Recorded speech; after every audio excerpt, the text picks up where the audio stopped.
Isa ito, auntie, sa pinaka-the best na appetizer o side dish dito sa Hong Kong. Ay, napakasarap nito, auntie. Kung may pabisita ka, gawin mo na rin ito. Buti na lang talaga at kumain na ako bago ko pa sinerve dahil simot sarap na naman, auntie. Kung gusto mong magpa-impress kay amo o kaya may kailangan ka, ay naku, auntie, wag mo nang bagalan. Bilisan mo, gawin mo na ito. Baka mapagbigyan ka. Hay, charot! Wala naman tong pinagkaiba sa Lotus Root Salad, mga auntie. Same lang sila ng procedure. Nagpalit lang tayo ng sangkap. Pwede namang solong pipino lang din yung gawin nyo.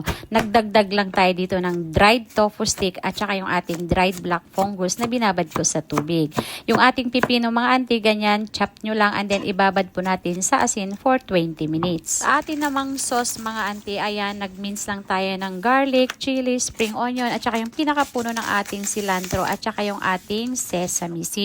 Nagkataon na may sesame seed ako, mga auntie. So, etong part ng ating tofu stick, tinanggal ko yung medyo matigas, auntie, and then cut nyo na lang din. Saka natin i-blanch po yan together with the black fungus for 1 minute. Matagal na nga yung tofu stick sa cabinet namin, mga auntie, kaya naisipan kong i-mix na lang din. Alam nyo naman yung mga luto ng Chinese, halos pare-parehas lang ang procedure. Ganyan lang, blanch and then mix and match mo lang. Basta marunong ka lang mag-mix and match, ay solve na, auntie. And then yung ating pipino, kapag nagtubig na siya, auntie, babanlawan natin ng konti yan and then i-drain natin, saka na tayo mag-platings. Ganon din yung ating blanch na tofu stick at saka yung ating dried black fungus. And then yung ating sauce, ayan, auntie, binuhusan ko lang ng mainit na mantika. Ayan, alam nyo, mas maganda gamitin peanut oil, auntie, ang bango. And then, oyster sauce, light soy sauce, black vinegar, at saka kung may sesame oil kayo, maglagay kayo. Wala na akong sesame oil, auntie, kaya okay na yan. May sesame seed naman ako. Hindi kayong mag-add dito, auntie, ng chili powder o kaya chili bean sauce. Kung gusto nyo ng mas maanghang, mag-add lang kayo, mga auntie. And then, roasted peanuts, swerte lang dahil meron ako that day. Isa talaga ito sa magpapasarap. Kung wala, skip nyo na.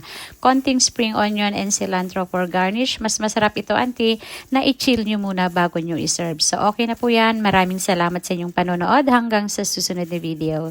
Sharing is caring.